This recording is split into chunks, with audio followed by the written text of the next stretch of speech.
पहले जो पूछेंगे उन महानुभाव को आमंत्रित कर रहा हूं। श्री प्रदीप बिलेला उज्जैन, प्रदीप बिलाला जी आ जाइए, यहाँ उपस्थित हैं। इंदौर, प्रदीप बिलाला जी इंदौर, चलिए इंदौर बगल बगल में ही है, कोई बात नहीं।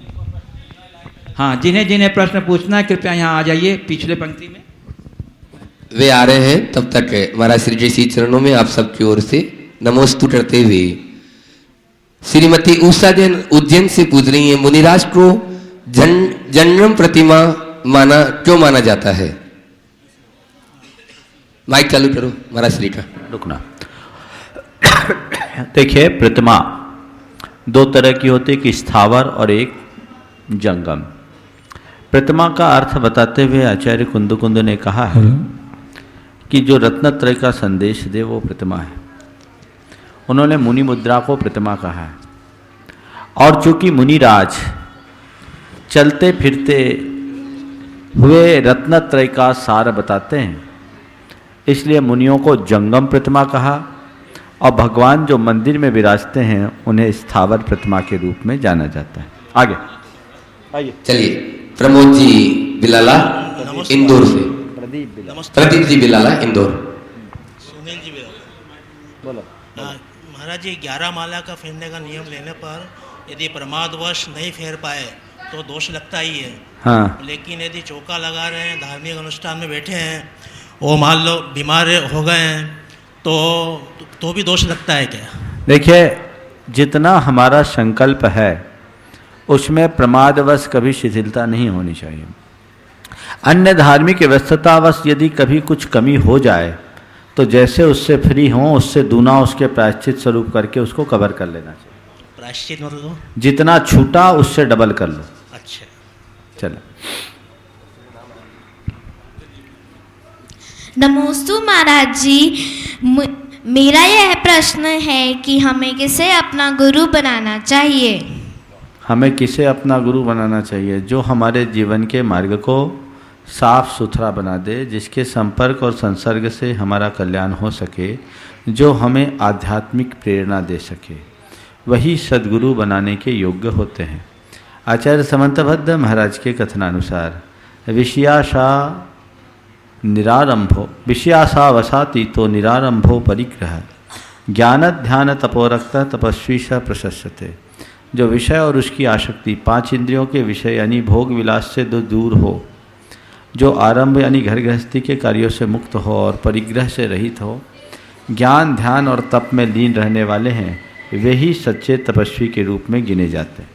उन्हें ही गुरु बनाना चाहिए। चलो।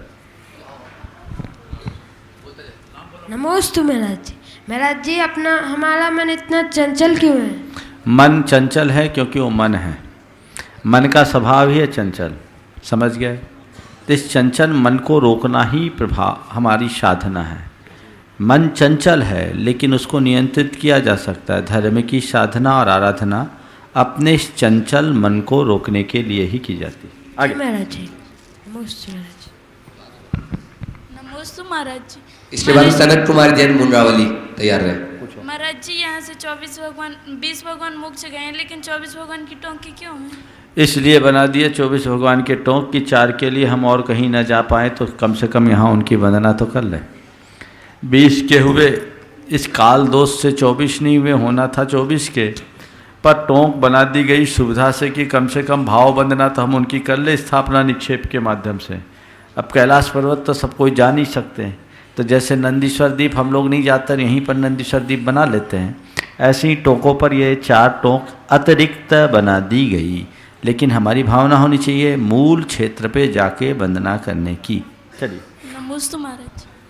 शुभम जैन सागर, वे भी तैयार रहे। नमोस्तु महाराज जी, नमोस्तु महाराज जी, नमोस्तु महाराज जी। महाराज जी, हमारा मन हमेशा भटकता क्यों रहता है, स्थिर क्यों नहीं रहता? अभी तो उत्तर दिया। मन चंचल और भटकने में क्या अंतर है? चलिए। महाराज जी, हम माला फेरते हैं या भगवान के दर्शन करते हैं तब भी स्थिर नहीं रहता है। उसमें स्थिर करने का प्रयास करोगे तब स्थिर होगा। मन को स्थिर करना पड़ता है, मन स्थिर होता नहीं है। अभ्यास करोगे तो स्थिर होगा। नमोस्तु महाराज। आगे चलो। अदिति जैन जो प्रतिभा की एक छात्रा है, सोने के दोनों ईयर कानों के टॉप्स उसने बनाए थे उनके लिए। समर्पित कर दिया। जोरदार तालियां। प्रश्न दूसरा पूछ ले। पूछने दो, पूछने दो, हाँ जो पूछो। नमस्ते महाराज जी सोनगढ़ी प्रतिमा अपन को पूजनीय होती है कि नहीं? देखिए, शास्त्र के विधानानुसार भगवान की प्रतिमा वही प्रतिष्ठित होती है जो मुनियों के द्वारा प्रतिष्ठित है। मुनियों के होने के उपरांत भी यदि मुनियों का माध्यम से उनका सूर्य मंत्र न दिया जाए तो वो ठीक नहीं माना जाता। बाकी कौन सी प्रतिमा पूज्य है अपूज्य ये मैं नहीं जानता।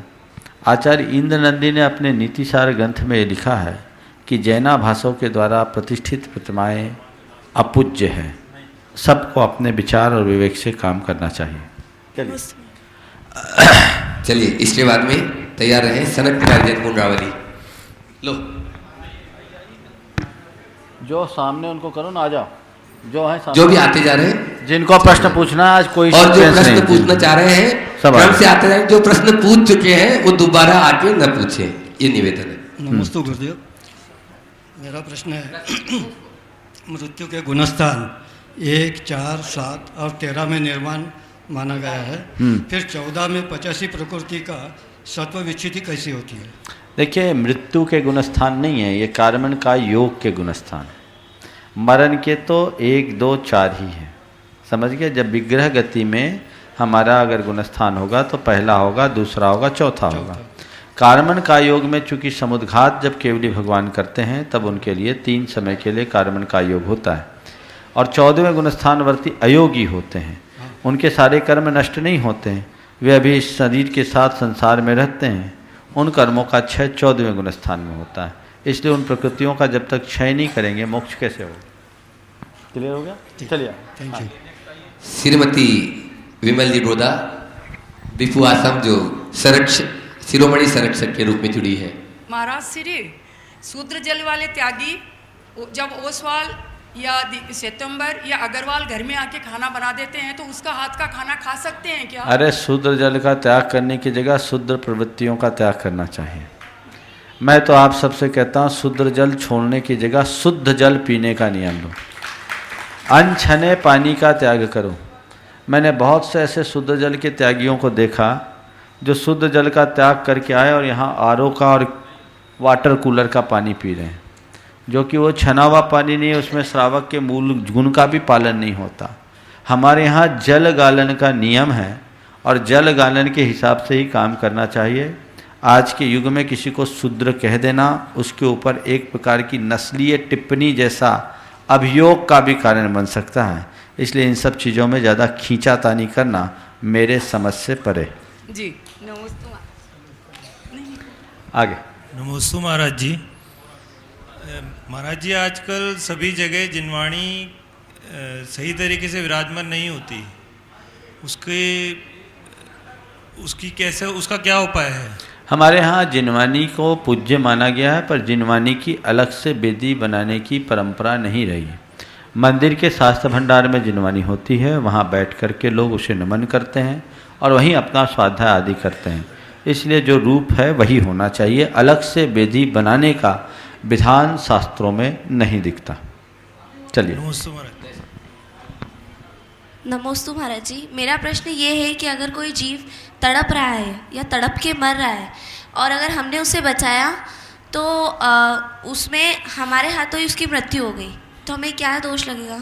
आपने उसे बचाया कि मारा? हमने बचाया। तो आप बचाने वाले को पुण्य लगता है, मारने वाले को पाप। पर हमारे हाथों ही वो मरा। वो आपके हाथ नियोग हो गया। कई बार रक्षा में भी हत्या हो जाती है, लेकिन आपका भाव क्या था? एक डॉक्टर ने किसी का ऑपरेशन किया, वो ऑपरेशन फेल हो गया, पेशेंट मर गया, कौन है उसका दोषी? डॉक्टर कि पेशेंट का भाग्य? क्या हुआ? पेशेंट का भाग्य ने। इसी तरह आपने यदि किसी को बचाने का कार्य किया है तो उसमें आप दोषी नहीं हैं, वो उसका योग ही ऐसा है। चलिए आगे। नमस्ते महाराज जी, मेरा यह प्रश्न है कि हम तीर्थंकरों की 3 परिक्रमा क्यों लगाते हैं? तीर्थंकर 3 लोक के नाथ हैं, इसलिए हम 3 परिक्रमा लगाते हैं, और मन वचन काय से उनकी वंदना करते हैं, इसलिए 3 परिक्रमा लगाते हैं। हम राग देश मोह को जीतना चाहते हैं, इसलिए 3 परिक्रमा लगाते हैं। आगे। नमस्ते महाराज जी, मेरा प्रश्न ये है कि अगर हमने व्रत उपवास लिए हैं और हम किसी स्वास्थ्य के वश कहीं हमसे नहीं हो रहे हैं वो, तो हमें क्या करना चाहिए? जब स्वस्थ हो जाएं तो पुनः व्रत प्रारंभ करना चाहिए और जो त्रुटि हुई है उसका गुरुओं से प्रायश्चित करना चाहिए। नमस्ते महाराज। आचार्य श्री जी अपने किसी कार्यक्रम के बारे में पहले से क्यों नहीं बताते हैं? जहाँ तक कि दीक्षा बिहार के बारे में भी जब तक किसी स्थान पर नहीं पहुँचते सस्पेंस बना रहता है, लोग परेशान रहते हैं। महाराज जी आप ये मत कहना आचार्य श्री से जाकर पूछो, उनसे पूछने की हमारी हिम्मत नहीं है। नाम है विकास चौधरी, जबलपुर। देखो वो क्यों नहीं बताते हैं कि वो आचार्य श्री, वो कहते हैं अनिश्चय की दशा में निश्चित भाषा का प्रयोग नहीं करना। और आपको बताऊं, उनके कार्यक्रम अंतिम क्षणों में बनते हैं। लोगों को ऐसा लगता है वो पहले से निश्चित होता है, ऐसा कुछ नहीं। एक प्रसंग आपको सुनाना चाह रहा हूँ। सन 1993 में हम लोग जबलपुर में थे। जबलपुर का नंदीश्वर द्वीप का गजरथ पंचकल्याणक महोत्सव संपन्न हुआ। उस कार्यक्रम की संपन्नता के उपरांत आचार्य महाराज ने मुझे बुलाया और मुझसे कहा कि एक काम करो, देवरी में प्रमोद जी वगैरह सिंघई परिवार के द्वारा गजरथ पंचकल्याणक का आयोजन होना है, तुम लोग चले जाओ। मैंने कहा महाराज मैं अकेले तो जाऊंगा नहीं। बोले तुम हो, समता सागर जी हैं और एलक निश्चय सागर को भी घुमा लो। ठीक महाराज जी आप, मैं बहुत थक गया, अब मेरी जाने की अभी मनसा नहीं है, तुम लोग चले जाओ। पूरा मंदिर का जीर्णोद्धार उनने कराया, गजरथ भी वो लोग अपने द्रव्य से करा रहे हैं, उनका कार्यक्रम सानंद संपन्न हो जाए, मेरा आशीर्वाद। फिर उन्होंने कहा कि ऐसा करना, उसके साथ फिर सागर भी चले जाना। हमने कहा महाराज जी सागर तो हम लोग अकेले नहीं जाएंगे, आप चलो, नहीं तो 2-3 संग और भेजो, क्योंकि सागर वालों की बड़ी अपेक्षा है आपके सानिध्य की। अरे ठीक है मैं देखता हूँ, तुम लोग जाओ। हम लोगों ने बिहार किया, थोड़ा लेट बिहार किया था। 14 किलोमीटर चल के सहजपुर में विश्राम किया। दूसरे दिन सुबह सैफरा आ गए और वहाँ से हमें 2:30 बजे बिहार करना था। 1:05 पर मेरे पास खबर आई कि आचार्य महाराज मड़िया जी से सैफरा के लिए बिहार कर गए। हमने अपना सारा कार्यक्रम निरस्त किया और उनकी आगवानी में लग गए। भाव भक्ति से पूरी समाज ने उनका मंगल, उनकी आगवानी की। आने के बाद मैंने पूछा महाराज गुरुदेव अचानक, मैंने बोला मैंने सोचा चलो मैं ही चलता हूँ। एक दिन पहले जिनका कोई ये नहीं था, एक दिन बाद उनका मन बदला और वो न केवल देवरी गए अपितु सागर भी गए और बहुत धूमधाम से दोनों गजरथ महोत्सव संपन्न हुए। तो उनका वही जानते हैं, वे अंतिम क्षणों में निर्णय लेते हैं। कई बार तो चौराहे पे खड़े होने के बाद वो सोचते हैं मुझे कहाँ जाना। तो ऐसा क्यों होता है, ऐसा इसका उत्तर मैं नहीं दे सकता। ऐसा क्यों होता है मैं पूछता हूँ, आप पूछो तो मैं यही कहूँगा वो आचार्य श्री हैं इसलिए ऐसा होता है। स्वामी जी एक टोक से कई मुनि कैसे मुक्त जा सकते? हाँ, एक टोक से कई मुनि में एक कैसे मुक्त जा सकते? एक टोंक से कई मुनि एक साथ मोक्ष नहीं जा सकते हैं। एक टोंक से अनेक लंबे कालावधि में मुनियों को मोक्ष जाने में कोई बुराई नहीं। चलिए, हिंसा और आत्मरक्षा में क्या अंतर है? आज के पर्यावरण में लड़कियों के लिए अगर आत्मरक्षा के लिए अगर हिंसा करनी पड़े तो क्या पाप का बंद होगा? हिंसा, प्रतिभा जैन, चंडीगढ़। देखिए प्रश्न, हिंसा और आत्मरक्षा में अंतर आपने पूछा है। हिंसा है अफेंस और आत्मरक्षा है डिफेंस। आक्रमण और प्रतिरक्षा या प्रतिक्रमण दोनों में अंतर है। हमारी संस्कृति आक्रमण का निषेध करती है, पर अपने बचाव के लिए यदि हम प्रतिक्रमण करते हैं, रक्षा के उपाय करते हैं तो इसमें कोई बुराई नहीं। रामचंद्र जी ने रावण के संहार के लिए युद्ध लड़ा, रावण का वध हुआ। देखा जाए तो एक प्रकार की हिंसा है, युद्ध हिंसा है, लेकिन फिर भी वो हिंसा नहीं है। क्यों नहीं है? रामचंद्र जी का उद्देश्य रावण को मारने का नहीं था, सीता को लौटाने का था। रामचंद्र जी का उद्देश्य लंका का राज्य छीनना नहीं था, अपितु अपनी सीता को बचाकर अनेक सीताओं के शील हरण को रोकने का भाव था। इस वजह से उन्होंने आक्रमण किया, आक्रमण नहीं किया। आखिरी क्षण तक वो यही कहते रहे कि तुम सीता को लौटा दो, हमें कुछ नहीं चाहिए।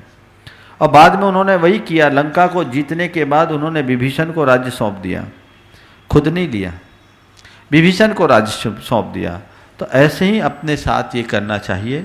अगर कोई स्त्री अपने शील संयम की रक्षा के लिए अगर किसी का प्रतिकार करती है तो उसे हमारे धर्म के हिसाब से कहीं भी दोष नहीं कहा गया। हमारे यहाँ 4 प्रकार की हिंसा कही गई है। संकल्पी हिंसा, आरंभी हिंसा, उद्योगी हिंसा और विरोधी हिंसा। संकल्पी हिंसा का मतलब संकल्प पूर्वक किसी भी जीव के घात करने का नाम, अपने स्वार्थ, मनोरंजन या अन्य किसी उद्देश्य से, भोग लिप्सा के उद्देश्य से किसी जीव का घात करना, ये संकल्पी हिंसा। मांसाहार, उन्माद, दंगा फसाद, युद्ध, ये सब संकल्पी हिंसा है। आरंभी हिंसा, आपके घर गृहस्थी के कार्यों में जो हिंसा होती है उसको बोलते हैं आरंभी हिंसा। तीसरी हिंसा है उद्योगी हिंसा। आपके व्यापार व्यवसाय के निमित्त जो हिंसा होती है उसको बोलते हैं उद्योगी हिंसा। गृहस्थ के लिए आरंभी और उद्योगी हिंसा में यथासंभव संयम रखने की बात कही गई और संकल्पी हिंसा का प्रतिज्ञापूर्वक त्याग करने की प्रेरणा दी गई। चौथी हिंसा है विरोधी हिंसा। अपने धर्म, संस्कृति, समाज, कुटुंब, परिवार या स्वयं के अस्तित्व और अस्मिता पर यदि कोई आघात पहुंचाए तो उससे बचने के लिए जवाबी कार्रवाई में हिंसा करना, ये विरोधी हिंसा है। विरोधी हिंसा वस्तुतः गृहस्थ के लिए हिंसा नहीं है, वो हिंसा करता नहीं, हिंसा उसे करनी पड़ती है। वो अहिंसा के लिए हिंसा है, इसके अलावा और कोई उपाय नहीं। इसलिए जैन धर्म में विरोधी हिंसा को एक सद्गृहस्थ के लिए क्षम्य कहा गया है और उसे अपनी भूमिका के अनुरूप देखना चाहिए। आगे। नमोस्तु महाराज जी, हम विनीत तपकिरे महाराष्ट्र से बोल रहे हैं। तो हमारा ये प्रश्न था कि आपका वैराग्य का कारण क्या था महाराज जी, और हमें अपने में वैराग्य भाव उत्पन्न और दृढ़ करने के लिए और आचार्य श्री के सामने अपने भाव रखने के लिए कैसे भाव रखने चाहिए? ये प्रश्न महाराज जी, महाराज आप क्या देखकर वैराग्य जागा, राजा जैन अजमेर भी पूछ रहे। देखिए ऐसा है, आपने मुझसे पूछा है कि आपके वैराग्य का कारण क्या है। मैं आपको बताऊं ईमानदारी से, मुझे वैराग तो हुआ ही नहीं था, मैं तो रागवश निकल करके आया। पता है मुझे वैराग्य नहीं, मैं राग से प्रेरित होकर निकला हूँ। किसका राग? गुरुदेव को देखा और लगा कि जीवन का इससे अच्छा रूप ही नहीं हो सकता। अगर अपने जीवन का कल्याण है करना है तो इनके पीछे लग जाओ, उद्धार हो जाएगा। और मैं लग गया। उस समय ज़्यादा तर्क वितर्क नहीं लगाया, मैंने अपने आप को उनके चरणों में अर्पित कर दिया और उन्होंने मेरा उद्धार कर दिया। मैंने उस समय राग जानता था, ना वैराग जानता था, ना आत्मा जानता था, ना आत्मा जानता था, ना सम्यक दर्शन जानता था, ना मिथ्या दर्शन जानता था। बस मैं ये जानता था कि ये जो रूप है ये जीवन का उत्कृष्टतम रूप है, ये एक महान विभूति है जो धरती पर मनुष्य के रूप में भगवान है। और मैंने अपने आप को उनके चरणों में अर्पित कर दिया, उनने मेरा उद्धार कर दिया। समझ गए? तो ये मैं तो यही कहना चाहता हूँ, अगर आगे बढ़ना है ना तो दिमाग मत लगाओ। एक बात बोलूं, धर्म के मार्ग में बुद्धि से काम लेने वाला नहीं निकलता। वैराग एक भाव होता है, उस भाव के प्रभाव से निकल जाता है। मैं ईमानदारी से एक बात बोलूं, जितनी बुद्धि मेरे पास आज है वैसी बुद्धि 30 बरस पहले होती तो शायद मैं दीक्षा नहीं लेता। बुद्धिवादी दीक्षा ले ही नहीं सकता। बुद्धि उठा पटक करती, कैलकुलेशन करती, जोड़ घटाव में लगा देती। अरे लेना है तो लेना है, इसमें सोचना क्या। गुरु चरणों में अपने आप को समर्पित कर दो, सारा काम हो जाएगा। एक प्रश्न महाराज जी पिछले 15 दिन से 15 बार आ चुका है और मैं चाहूंगा सुबोध जी संगी के नाम से आता है, आज उनको जाना भी है, वे इसको पढ़ेंगे। पहले ये भैया। देखिए, मैं प्रकाश मुगली कोल्हापुर से बोल रहा हूँ। मेरा कोल्हापुर महाराष्ट्र से। एक मेरा प्रश्न ऐसा है कि चिकन सेंटर और किराना व्यापार एक ही जगह चलता है।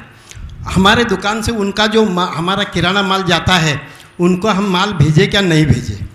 देखिए हमको पाप लगेगा क्या? देखिए पहला तो ये है कि हमें इस बात का ध्यान रखना चाहिए कि जो किराने की दुकान में चिकन सेंटर रखता है उसके यहाँ से आप परचेजिंग बंद कर दें। आप उसके यहाँ से कोई चीज़ न लें ताकि वो हतोत्साहित हो। और जो चिकन सेंटर नहीं रखा, अंडे वगैरह नहीं बेचता, आप उसके यहाँ से ख़रीदारी करें ताकि एक शाकाहार और शाकाहार के प्रवर्तक को आप प्रोत्साहन दे सकें। रहा सवाल उसको माल देने का, तो ये व्यवसाय है और व्यवसाय में तो अब यथासंभव जितना आप व्यवहारिक रूप से कर सके करें। इसमें तो बहुत सूक्ष्मता से आप विचार करें तो जितने नॉन वेज वाले होटल है उसमें सप्लाई देना भी सूक्ष्म दृष्टि से दोस्त तो है। अब आप इसमें एक मांसाहारी को आप अनाज दे रहे हैं तो मांस के साथ रोटी खाएगा तो आप भी भागीदार बनोगे क्या? ये बहुत सूक्ष्म है, उतनी सूक्ष्मता में जाना प्रैक्टिकल नहीं होगा, लेकिन फिर भी हमें ऐसे लोगों को हतोत्साहित करना चाहिए।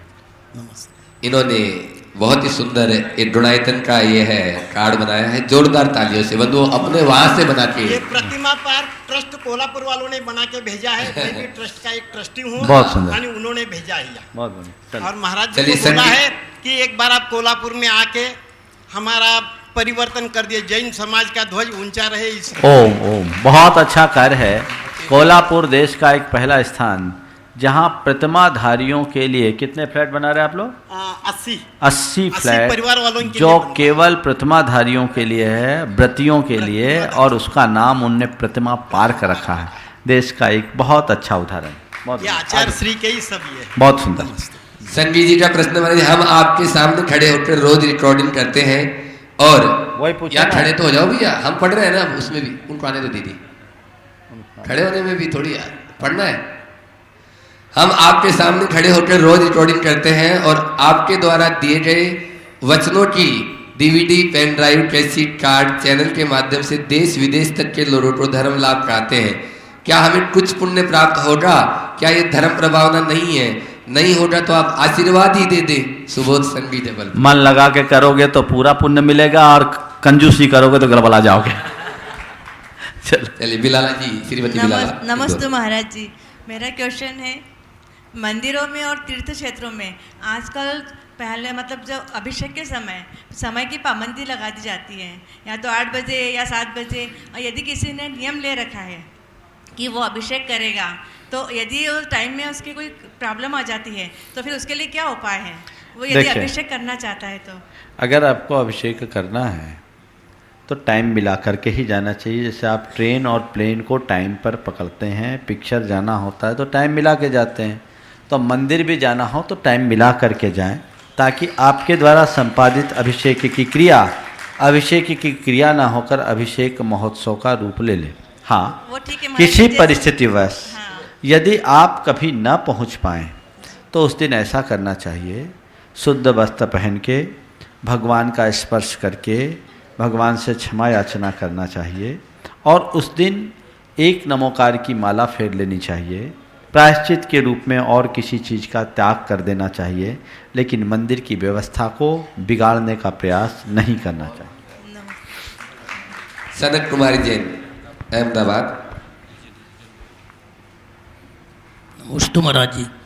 महाराज जी, हम जो शाम को 4 प्रकार के आहार का त्याग कर देते हैं कि सुबह पूजन अभिषेक के बाद ही आहार पानी ग्रहण करेंगे और मंदिर जाने के पहले कुल्ला कर सकते हैं क्या? शाम को भोजन करने के बाद मुख शुद्धि कर लो तो सवेरे फिर मुख शुद्धि करने की जरूरत ही नहीं। जब आपने मुख अशुद्धि नहीं किया तो शुद्ध करने का क्या काम? ठीक है जी। अंधेरे में करना ठीक नहीं। चलिए। चंदन जी जबलपुर से पूछ रहे हैं, मेरा प्रश्न कि अगर किसी के मन में आत्महत्या का विचार आता है तो क्या उसे उतना ही पाप लेगा जितना आत्महत्या करने वाले को लगता है, और इसे कैसे दूर किया जा सकता है? आत्महत्या का भाव करने में भी भाव हिंसा का दोष लगता है। आत्महत्या करना यानी एक मनुष्य की हत्या का पाप करना, इसलिए आत्महत्या का विचार भी मन में नहीं लाना चाहिए। यदि कभी किसी के मन में ऐसे आत्महत्या का मनोभाव होता है तो महादोषप्रद है। ऐसे भाव का शमन करना चाहिए और गुरुओं से उनका प्रायश्चित लेना चाहिए। आगे। महाराज जी के चरणों में अनंत बार नमोस्तु। महाराज जी जो माइक पास में लगा के बोलो। अपने यहाँ मूर्ति है आदिनाथ भगवान की, इनके सिर पर छत्र कितने बने हुए हैं? यहाँ आदिनाथ भगवान के ऊपर 3 छत्र हैं। ये इस प्रकार से बड़ा छोटा फिर छोटा। यहाँ पर जो गुणायतन में है ना, 3 छत्र है। महाराज जी हमारी समझ में आ रहा 4 छत्र हैं, जरा गौर से देख लीजिए। आप फिर कल देखेंगे, और नीचे उसकी लड़ है, 3 ही छत्र हैं। चलो आगे। एक प्रश्न मेरे पास आया कि बाहुबली भगवान की बेदी के रूप में गिनी जाए या नहीं। कतिपय प्रतिष्ठाचार्य बाहुबली भगवान की मूर्ति को बेदी के रूप में नहीं मानते, तीर्थंकर की बेदी को ही बेदी के रूप में मानते हैं। पर जहाँ तक मैंने पढ़ा है, किसी भी प्रतिष्ठा के ग्रंथ में ऐसा विधान देखने को नहीं मिला जिसमें तीर्थंकर प्रतिमाओं के अतिरिक्त अन्य बिंबों को बेदी के रूप में न गिना जाए। अब जो लोग कहते हैं उनसे इस बात का प्रमाण पूछना चाहिए कि बाहुबली भगवान, एकल बाहुबली जहाँ है, उनकी उस मुद्रा को आप बेदी के रूप में क्यों नहीं गिनते। वास्तु के नियमानुसार तो बिंब ही बेदी है, और बिंब जिस पे विराजमान है वो वेदी है। इसलिए इस मामले में विवाद करना ठीक नहीं। जो भी प्रतिष्ठाचार्य या साधु ऐसा बोलते हैं, उनसे इस बात के बारे में जानकारी लेना चाहिए कि इसका आगमिक आधार क्या है। आगे। हाँ, माइक लेके गृह चैतन्य में 11 इंच से ज़्यादा हाइट की प्रतिमा क्यों रखती नहीं, और होती है तो क्या करना चाहिए? गृह चैत्यालय में 11 इंच नहीं, 11 अंगुल की प्रतिमा से ज़्यादा बड़ी प्रतिमा नहीं रखनी चाहिए। 1 अंगुल लगभग 1.25 इंच की होती, 7 इंच 9 इंच से ज़्यादा की प्रतिमा नहीं रखनी चाहिए। अगर है, क्यों नहीं रखना चाहिए? तो कि घर में उतनी विशुद्धि नहीं होती, चल प्रतिमाएं घर में रखते हैं। इसलिए एक विधान बता दिया कि हमारे लिए कोई आपातकालिक स्थिति हो जाए तो उस समय हम उस पर कैसे नियंत्रित करें। तो आप 11 अंगुल तक की प्रतिमा रख लीजिए, अपनी पूजा अर्चा कर लीजिए। आपके यहाँ अगर 11 अंगुल से अधिक की प्रतिमा है तो आपको चाहिए कि आप उसकी जगह कोई दूसरी प्रतिमा विराजमान करें। नमोस्तु महाराज श्री। महाराज श्री, हर टोक के दर्शन करने पर अलग अलग उपवास का फल मिलता है, इसका आधार क्या है? इसका कोई प्राचीन आधार तो नहीं दिखता, सम्यक शिखर महात्मा जैसे ग्रंथों में बताया। चलिए।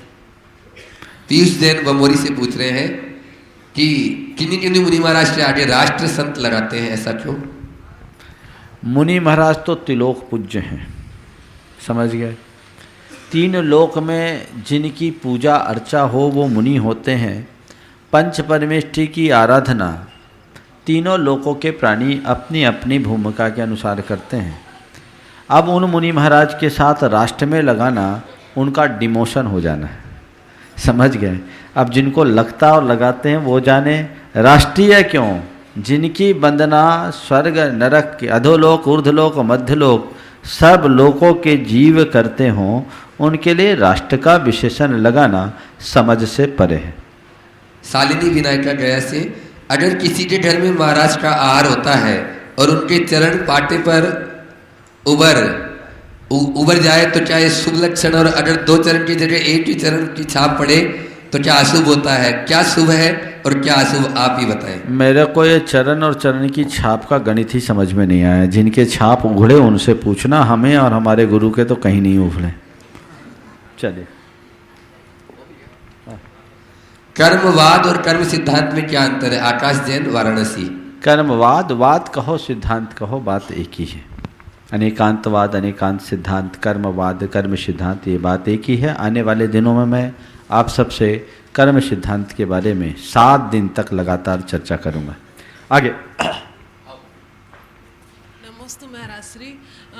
हम एक प्रतिमा ली है मैंने, एक प्रतिमाधारी हूँ, और सफ़र में एक दिन के पूरा सफ़र हो जाता है, तो क्या हम लोग उसमें कुछ ले सकते हैं?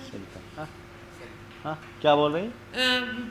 प्रतिमाधारी हूँ और सफ़र जैसे पूरे 2 दिन का हो जाता है, तो रास्ते में देव दर्शन के बिना क्या कुछ ले सकते हैं? आपका प्रतिमा है, आपकी प्रतिमा है, और देव दर्शन के बिना आप कुछ भी ग्रहण नहीं कर सकते। इसलिए या तो उपवास करो अथवा ब्रेक जर्नी करके जाओ। चलो। हाँ। इसके बाद में कमल जी पाटोद निर्माण मंत्री और ब्रह्मचारिणी सरिता दीदी तैयार रहे। थोड़ा शीघ्रता करेंगे, समय कम बचा है।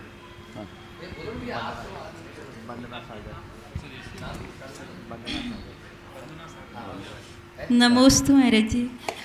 महाराज जी 90% से ज़्यादा लोग 3-3, 4-4 घंटे मंदिर में भगवान की पूजन करते हैं, शास्त्र स्वाध्याय आहार सब कुछ करते हैं, लेकिन इसके बाद भी गृहीत मिथ्यात्व नहीं छोड़ पाते हैं। और फिर अगर कभी छोड़ने को कहा जाता है तो कहते हैं घर में अलग प्रकार से उपसर्ग जैसा होने लगता है या डर लगता मन, ऐसा क्यों? धर्म आराधना करने के पीछे दो तरह के दृष्टिकोण होते हैं। कुछ लोग आत्म कल्याण की भावना से धर्माराधन करते हैं और कुछ लोग भय और लोभवश धर्माराधन करते हैं। जो आत्म कल्याण के भाव से धर्माराधन करते हैं वे तत्व ज्ञान को अपनी धर्माराधना का आधार बनाते हैं और ऐसे लोग भगवान की पूजा अर्चा का उद्देश्य भी अच्छा रखते हैं और कर्म सिद्धांत के दृढ़ श्रद्धानी होते हैं। लेकिन जिन्हें आत्मा अनात्मा का बोध नहीं, तत्व ज्ञान से जो शून्य होते हैं, वे लौकिक भोगाकांक्षा से प्रेरित होकर धर्म का आराधन करते हैं। ऐसे लौकिक भोगाकांक्षा से प्रेरित लोग कर्म सिद्धांत को भूलकर तरह तरह के कर्म कांडों में उलझ जाते हैं। इनमें बड़ा भय होता है और बड़ा लोभ होता है। नतीजा ये होता है कि धर्म करने के बाद भी वे धर्म के फल से वंचित हो जाते हैं। दृढ़ श्रद्धानी बने, आवश्यकता है तत्व ज्ञान करने की और कर्म सिद्धांत को समझने की। आगे नमस्ते। कमल जी पाटोदी निर्माण मंत्री, उसके बाद में ब्रह्मचारी वंदना दीदी। नमोस्तु महाराज जी। पूछत से आपको सभी समाज का नमोस्तु महाराज जी। महाराज जी मेरा प्रश्न ऐसा है कि जो काल चक्र में पहला, दूसरा, तीसरा, चौथा, पांचवा, छठवां जो काल आता है उस सर्पिणी अवसर्पिणी में, तो छठवें के बाद क्या छठवां आता है या छठवें के बाद पहला आता है? अगर नंबर से देखोगे तो 1 2 3 4 5 6, फिर 1 2 3 4 5 6, और नाम से देखोगे तो सुखमा सुखमा सुखमा, सुखमा दुखमा, दुखमा सुखमा, दुखमा दुखमा दुखमा, फिर दुखमा दुखमा दुखमा, दुखमा सुखमा, फिर सुखमा दुखमा, फिर सुखमा और लास्ट में सुखमा सुखमा। चलिए। नमोस्तु महाराज। नमोस्तु। उपासना, साधना और वासना में क्या अंतर है? उपासना 66वां प्रश्न विमल जी सेठी की पुत्रवधू है और यहाँ इसमें मेरे पास में आया है और सारिका सेठी गया, वो भी यही प्रश्न पूछना चाह रही है। उपासना, साधना और वासना में क्या अंतर? अच्छा प्रश्न है। उपासना का मतलब होता है किसी को अपना इष्ट मानकर उसकी पूजा आराधना करना, व्रत उपवास आदि धार्मिक क्रियानुष्ठान करना, ये सब उपासना के अंतर्गत आते हैं, जो हमारी वासना को शांत करने में सहायक बनती है। साधना उपासना का विकसित रूप है जो निर्वृत्ति मूलक है। बाह्य आलंबनों से मुक्त होकर, आत्म केंद्रित होकर अपने आप को अपनी आत्मा में स्थिर रखना, यही वास्तविक साधना है। साधना निर्वृत्ति मूलक और उपासना प्रवृत्ति मूलक होती है, और वासना है हमारे मन का विकार जो उपासना और साधना के बल पर ही समित हो सकता है। ब्रह्मचारी वंदना दीदी कार्ड पहले सागर। नमस्ते महाराज जी। महाराज जी आचार्यों के जो 5 आचार होते हैं उनमें वीर्याचार का क्या अर्थ लेते हैं? वीर्याचार का मतलब होता है धर्म मार्ग में अपनी शक्ति को छिपाए बिना उल्लसित होना, अपनी शक्ति को छिपाए बिना उत्साह बनाए रखना।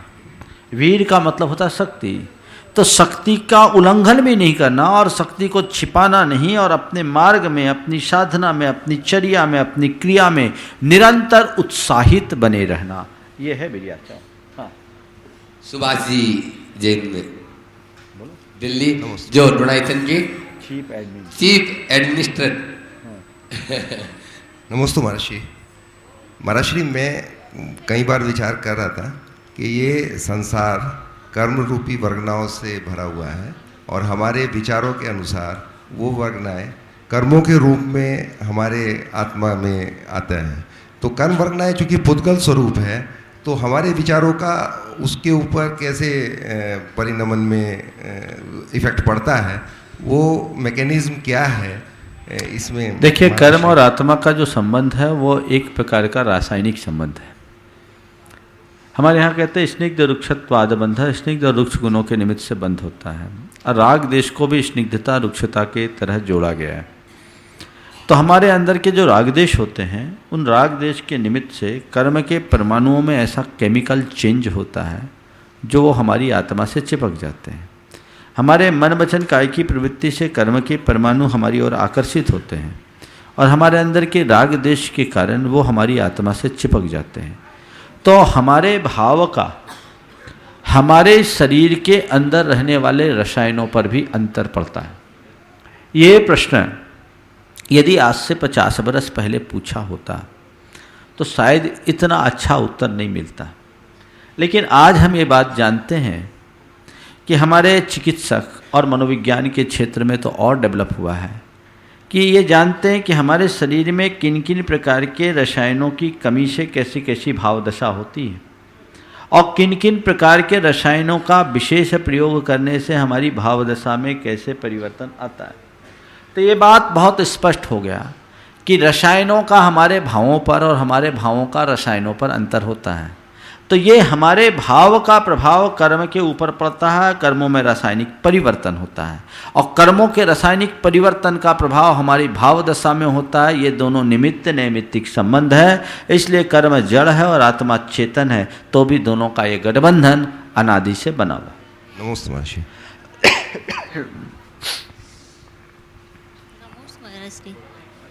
महाराज जी, परिक्रमा पैदल की जाती है लेकिन बस से परिक्रमा करने से पुण्य कितना होता है? देखो, बस से परिक्रमा क्या है, जिसकी बस की नहीं है वो बस से परिक्रमा करता है। वस्तुतः बस की परिक्रमा नहीं है, परिभ्रमण है। एक्चुअल में परिक्रमा तो वही है जहाँ विशुद्ध भावों के साथ पर्वतराज की परिक्रमा करे, जिसे लोग परिक्रमा कहते हैं। वो सब ट्रैवल वालों के द्वारा प्रवर्तित है, वो परिक्रमा नहीं है, कुछ मंदिरों का दर्शन लाभ मात्र है। परिक्रमा करना है तो पैदल करो और पर्वतराज के तलहटी से करो, उसी में परिक्रमा का वास्तविक आनंद और उसी में उसका सच्चा फल। बड़े से बड़े शत्रु का जीवन में कैसे सामना करें? प्रद्युम्न जैन, दिल्ली। बड़े से बड़े शत्रु का जीवन में कैसे सामना करें? देखो, बाहर के शत्रु का सामना तो आप लोग अपने अपने तरीके से करते हैं, लेकिन सबसे बड़ा शत्रु हमारे अंदर का विकार है और अपने भीतर के विकार का सामना आप कर सकते हैं अपने संयम से और क्षमता से। आपके पास जितना संयम हो, आप अपने आप पर जितना नियंत्रण ला सकें, आप अपने शत्रु का उससे बचाव कर सकते हैं। संयम और क्षमता ही हमारे भीतरी शत्रुओं को दूर करने का, उन्हें निहत करने का सशक्त साधन है। बाहर का अगर कोई शत्रु है तो वो शत्रु का आप अपनी शक्ति और परिस्थिति के अनुरूप देख करके, हमारे यहाँ नीति है साम दाम दंड भेद, उसे देख करके काम करें।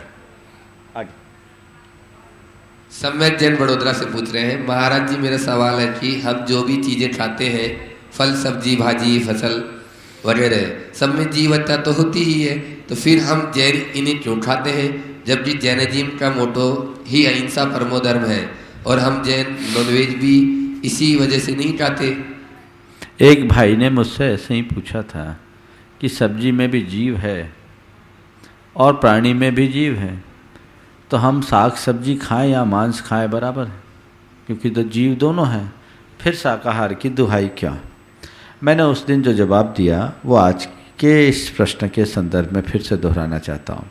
मैंने कहा कि उससे पूछो कि पेड़ में एक पत्ता टूटकर गिरता है तो उसकी जगह दूसरा पत्ता उग आता है, पर किसी का कान कटकर गिर जाए तो दोबारा दूसरा कान उगता है क्या? समझ में आई बात? तो प्राणी और वनस्पति में अंतर है। शरीर के संचालन के लिए भोजन की आवश्यकता है और बिना उसके हमारा शरीर चल नहीं सकता, इसलिए हमें लेना पड़ता है शक्यानुष्ठान।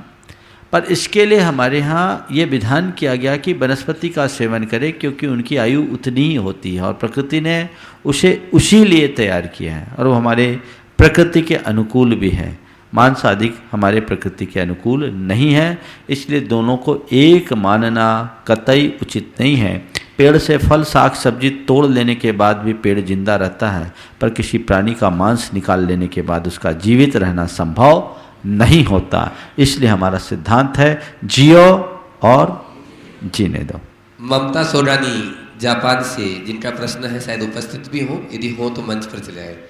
ऐसा कौन सा ग्रंथ है जिनको श्रावक और मुनिराज नहीं पढ़ सकते, उनको सिर्फ आचार्य पढ़ सकते हैं, और ऐसा क्यों?